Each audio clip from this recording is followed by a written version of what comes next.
Cukrový gél je regulátor konzistencie cukrovej pasty.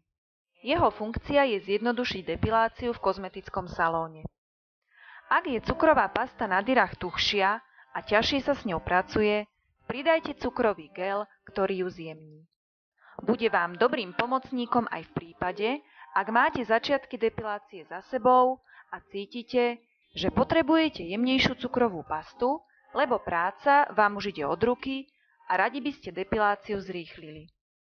Použitie cukrového gelu si pozrite v nasledujúcej videoukážke, aby ste si to vedeli lepšie predstaviť.